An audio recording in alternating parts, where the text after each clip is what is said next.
Yes, it was another nail-biting finish and probably another get-out-of-jail victory for the West Coast boys. They gave up a 4-0 head start in the opening term. The Saints led at every change, Rochi, but they did fight tooth and nail to register their 6th victory of the season and sneak back into the 8 going into the bye. Yeah, good effort by the boys, and look, it was a pretty scrappy game, but it was a very hotly contested game. Both sides were going very hard at the footy, so a good effort by the lads to get over the line. I think we were behind for about 90% of the game. It was unbelievable. There was the drama of the planes. You hear about this? They weren't letting any planes land in Perth. The one that they took from Melbourne was the only one that landed. They were about to turn around and fly back to Melbourne. Coxie was going to be pretty happy if that came about.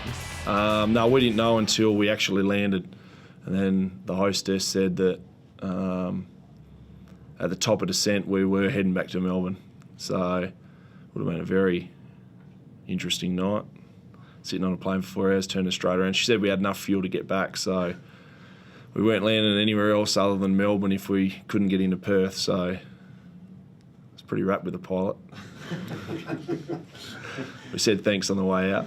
If the tab was opening up markets of who was going to kick the winning goal, I reckon Eric McKenzie was way down the bottom. Doesn't kick many of them, but I tell you what, talk about your unlikely saviours to the match. Everyone in the stands knew. Everyone in the park knew Shannon Hurn was going to go right down the middle, and the Big E's knew it as well, Rochi. He sure did. He got on the end of it beautifully. Big Bo Meister, ex-West Coast Eagles player, known as the Chief.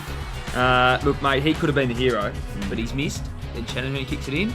And then good old Eric McKenzie ran 100 metres in 10 seconds and got down the other end, and poor old Bo ended up splattered on the ground. So, great effort by good old Eric, and that's actually his 3rd ever goal in AFL football, and he kicked 2 on the night. Yeah, doubled it. Dean Cox had these words to say about ex-teammate Bo Wilkes and the chase. Easy's not the easiest man to catch. So Chief, I think, might have got the speed wobbles as well. I would have been 30 metres behind Easy. At least he was close enough to him. What about when Woosha was asked who was responsible for the move up forward for Eric? Eric McKenzie, was that yours?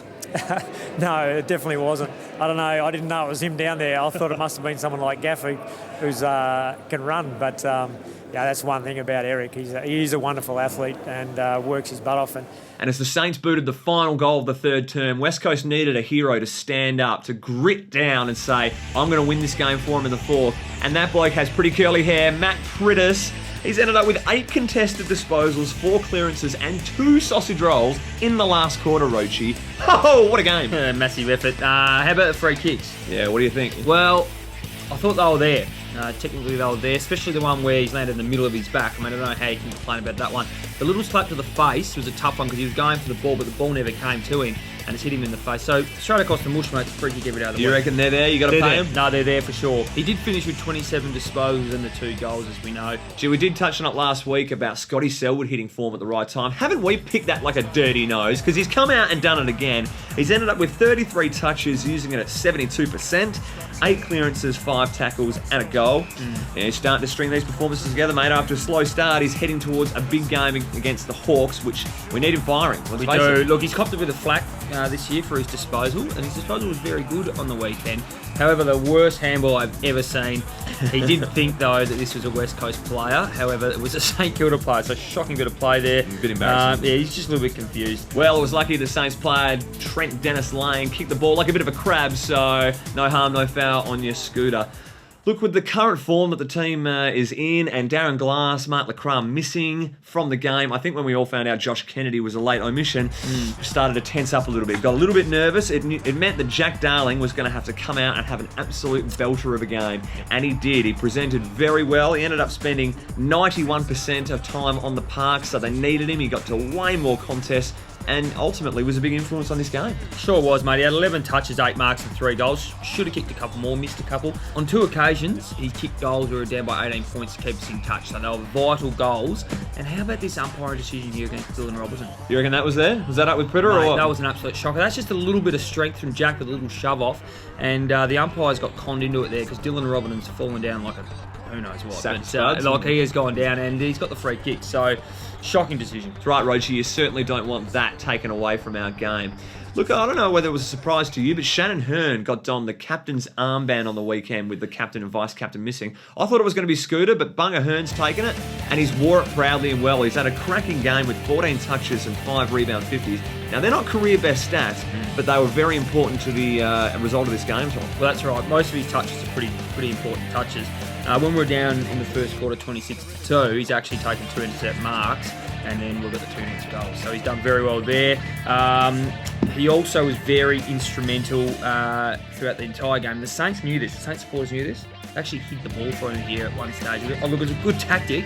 I rate that. So well done, Saints supporters. Excellent. I actually enjoyed his last disposal with 2 minutes to go. Coming out of the back 50 under a ton of pressure, and he's hit Andrew Embley right on the chest. Probably one of the most important disposals of the day, not to be underestimated. Look, I know he touched on the debutant. Yes. Wayne Wilson's got his very first game for the club, and hasn't he done a job? He's come in after 3 years on the list. He's had 21 disposals at 76%. Hasn't played AFL yet, people. That's a remarkable statistic.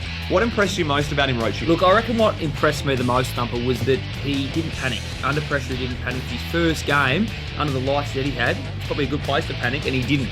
Okay, so he had 10 marks. And he just used the ball very well. And he's been playing some good footy in the Waffle over the last few weeks. He kept my teammate Tim Gavin only 1 goal. So he's been in great nick. How about that little bit of smother at the end there with Rewalt? That would have been probably icing on the cake for the Saints. So it's very good to get the hand on the ball there. Yeah, well done, Blano. And we hope they can play morning night games into the future. He actually spoke about that Rewalt incident during the press conference this week. Yeah, I was pretty knackered at the time, and he sort of come from behind me, and I just got a quick glimpse of him. So I thought I'd better go and try, and he sort of fumbled it and whatnot, so I just tried to put my body on it and got lucky enough to touch it. So yeah, I was pretty happy with it. The Blaine train was absolutely soaked in Powerade post-game. So was this bloke, the 100-game defender Sam Butler. He's one of the more charismatic blokes going around the club, so it was great to see him get a win on a magnificent milestone. Yeah, it sure was. He was pretty good in the game. Obviously, he's overcome a lot of injuries to get to that 100 mark. This horrendous kick inboard, though, nearly cost us the game, where Joey Montagnas picked the ball up, had an absolute mare. 2 blokes in the goal square, unattended. Little handball over Topovic, and see you later, Vic. But didn't happen. And Rewalt told him all about it, apparently, too. Yeah. Spray of the year is what's being circled around. He deserves it. But look, I'm going to give him a chop out here. I think he might have thought one of those players in the goal square was an Eagles player. You're a generous man, Tom Roach. There you go. Now, the boys have a bit of extra time to recover for Friday night's game against the Hawks. Let's just run through the injury list a little bit. I'd expect Waters and Glass to return to action, I reckon. Waters obviously hasn't played since round 8 against the Roos, overcoming his quad injury. Throw Lecker in the mix. I reckon he'll be right to go after a fortnight, resting that broken arm. And the boys very hopeful they'll get JK back, recover from the calf in time. Wellingham, 2 to 3 weeks, not going to make it. Will Schofield, going to have to train fully to get his fingers right. Yes. Now, you didn't say much there. No, I didn't. Pretty disappointed there's no weather girl this week. Very disappointed. I heard it was an absolute hit last week. It was. The whole show was without you there, to be honest. Look, that's it for the week. Don't miss Eagle Vision this Saturday. It's on at a different time, 2:30. Stay close to Facebook and Twitter if you want to be reminded about it. We'll get a mid-season report from Woosha letting us know how we went. How do you reckon we'd go if we had a mid-season report about the show? Our show? Yeah. Well, obviously it started slowly, but I think we're gaining momentum. Generous as well.